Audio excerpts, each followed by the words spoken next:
He has everything in his control, that is عامر احمد صاحب. اور multi tasking اس وقت کر رہے ہیں. ٹیلی ویژن پہ میں عامر کی وجہ سے ہی آپ کو نظر آ رہی ہوں. ریڈیو پہ جو آواز جا رہی ہے ہمارا مائک بھی انہیں کے ہاتھ میں ہے. یہ وقت ہوا چاہتا ہے ٹیوزڈے کا دن ہے اور ہمارے ساتھ ایوری ٹیوزڈے کو جناب کرامت اللہ غوری صاحب یہاں تشریف لایا کرتے ہوتے ہیں. ان کو بہت شکریہ. بہت سے لوگ کرامت اللہ غوری صاحب کو سنتے بھی ہیں, دیکھتے بھی ہیں. میں ابھی پچھلے دنوں ایک شادی پہ مجھے جانے کا اتفاق ہوا. ہیوسٹن سے فیملی آئی ہوئی تھی, کچھ اور لوگ تھے. آپ نے ایک ایک کا فردن ذکر کر کے پوچھا. سیما صاحبہ تھینک یو ویری مچ. اور کرامت اللہ غوری صاحب کو ایوری ٹیوزڈے کو آپ سماعت فرما سکتے ہیں. ایکس ایمبیسڈر ہیں, پاکستان کی ریپرزینٹ کیا ہوا ہے مختلف جگہوں پہ. اب again different school of thoughts ہوا کرتے ہیں. ہر انسان اپنے لحاظ سے, بعض اوقات ہم ذاتی طور پہ بات کرتے ہیں اور ذاتیات اس میں شامل ہو جاتی ہیں. میری ریکویسٹ ہے کہ اگر اسٹیٹ کی سطح پہ ہم دیکھیں تو اس میں حقیقت ہے کہ آپ نے MBBS کیا تو تب تک آپ پریکٹس نہیں کر سکتے جب تک آپ انٹرنشپ نہیں کرتے, آپ ہاؤس جاب نہیں کرتے. تو these are the things which give experience. تو جو امبیسڈرز ہوتے ہیں وہ انٹرنیشنلی پاکستان کو لیڈ بھی کرتے ہیں. بہت سارے جو دنیا کے لیڈر ہیں ان سے بات چیت بھی کرتے ہیں. وہ الگ بات ہے جب ہماری ذاتی اناد ہوتی ہے یا ہمیں کوئی چیز اپنے لحاظ کی نہیں لگتی تو ہم اس بندے کو غلط بھی کہنا شروع کر دیتے ہیں. یہ بالکل اس طرح سے کہ قرآن پاک اور سنت یہ دو چیزیں ہیں جو میری زندگی کا لایا عمل ہے. The manual of my life. I cannot and I am not allowed to pick and choose. If I follow something, I got to follow completely. تو بہرحال that's what it is. جناب کرامت اللہ غوری صاحب تشریف رکھتے ہیں.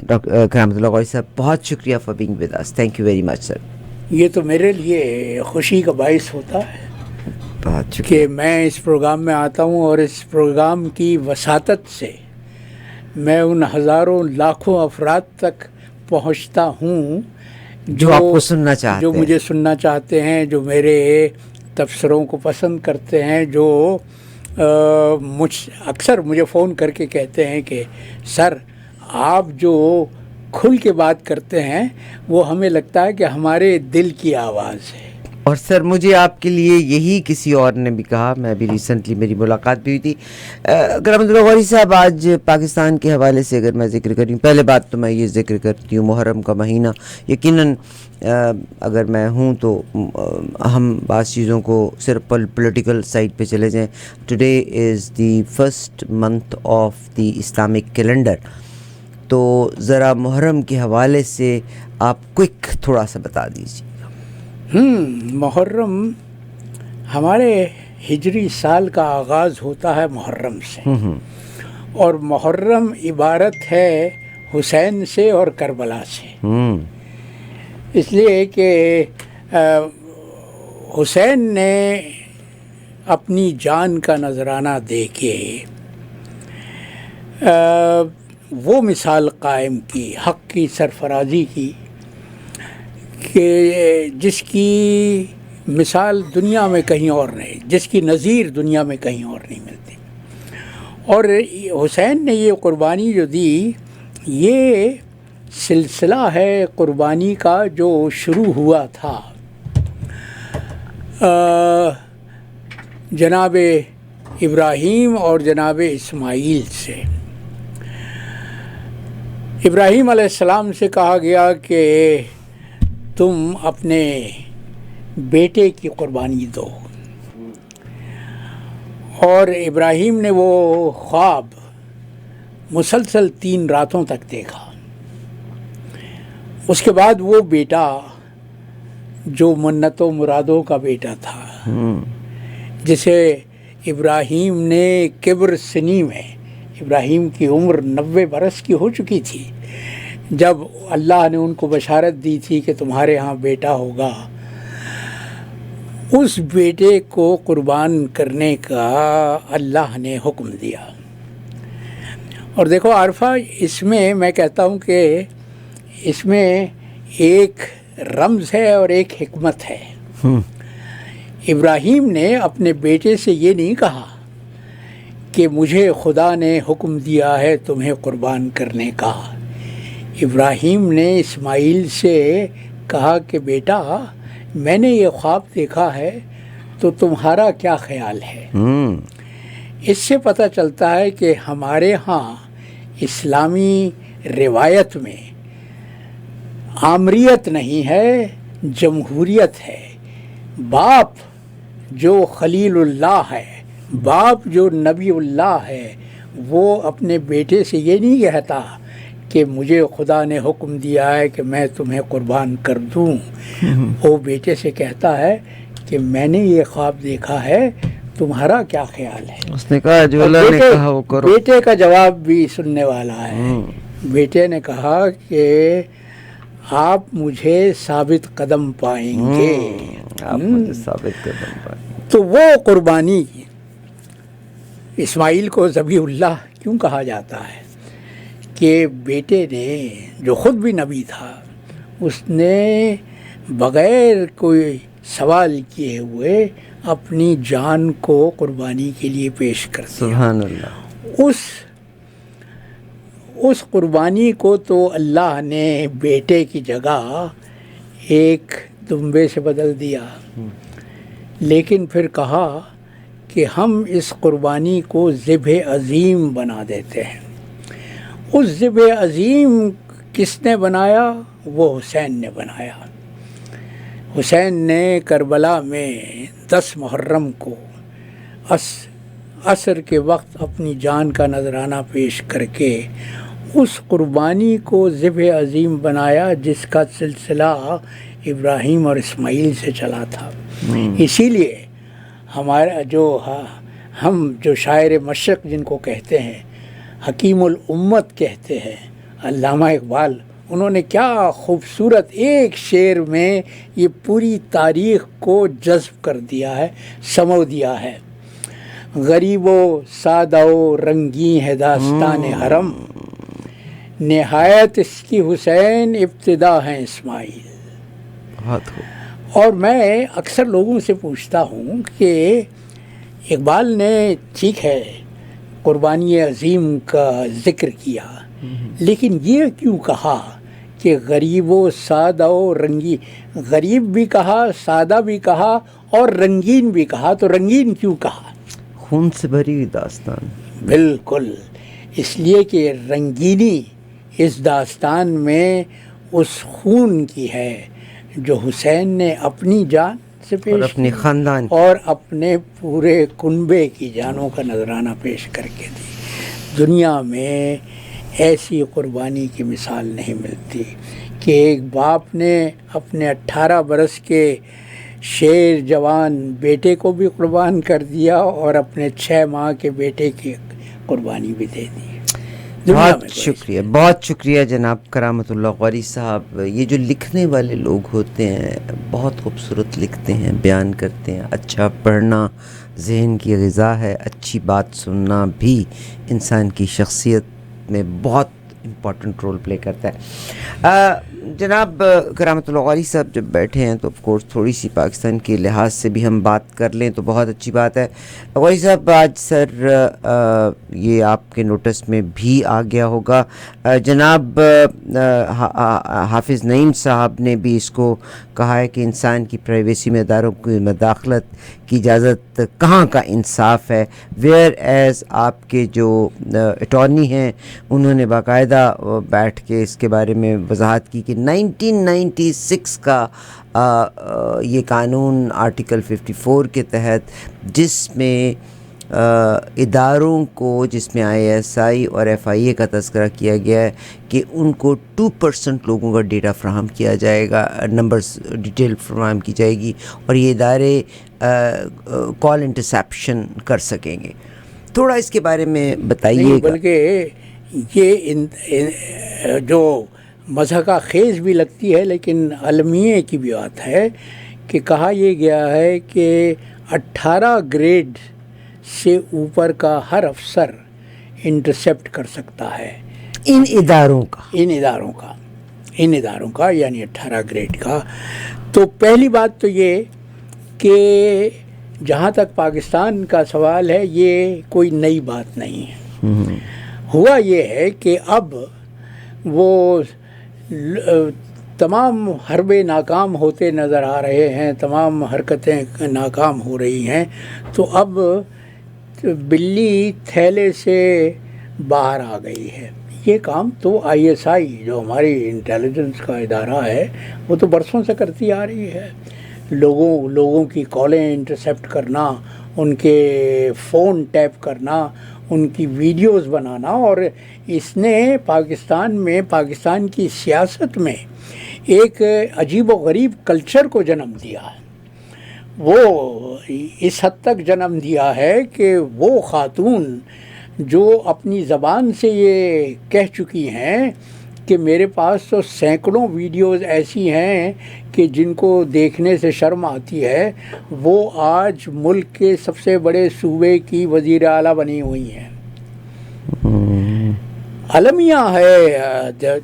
میں کہتا ہوں کہ جس طرح سے ہم نے بطور مسلمان کے اپنے نبی کے فرمان کو فراموش کیا اور اپنے دین کا وہ حشر کیا ہے کہ آج 57-58 ممالک ہیں جن کا جو مسلم اکثریت کے ممالک ہیں، لیکن غزہ میں پچھلے 10 مہینے سے جو ظلم و جور کا بازار کھلا ہوا ہے، اس پر کوئی ان 57-58 ممالک میں سے کوئی ایک نہیں ہے سوائے ایک یمن کے حوثیوں کے اور ایرانیوں کے اور ساؤتھ افریقہ جو مسلمان نہیں ہے.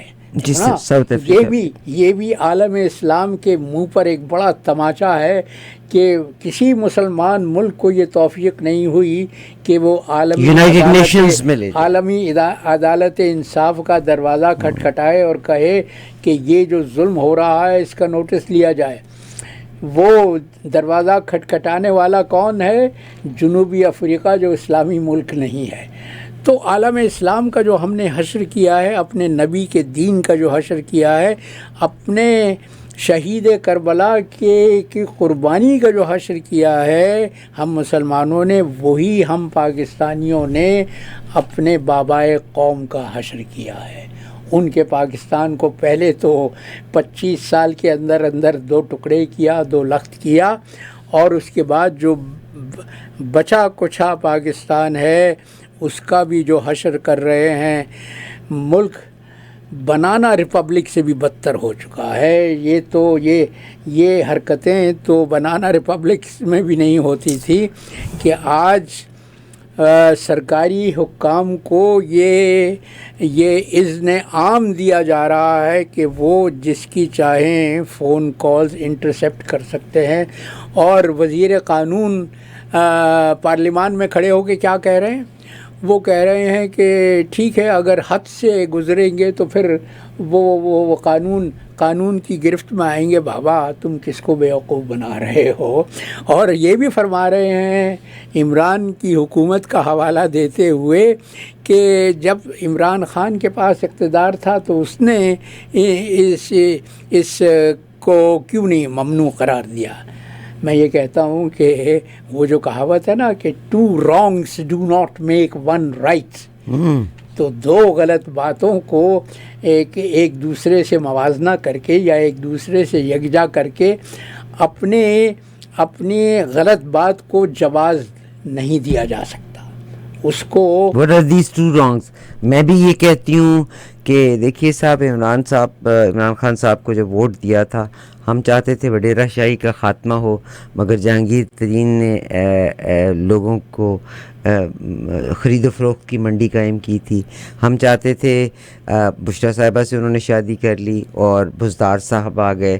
ہم چاہتے تھے کہ اگر عمران خان صاحب آئے تھے تو ان کو چاہیے تھا کہ اس کو جو 1996 میں پرویز مشرف، آپ کو پتہ ہے پرویز مشرف سے بڑی دوستی بھی تھی، پھر ان کا اختلاف بھی ہوا تھا، and knowing his personality in کو چاہیے تھا کہ اس قانون کو ختم کرتے، کیونکہ قانون آپ کی اسمبلی میں ختم ہوگا.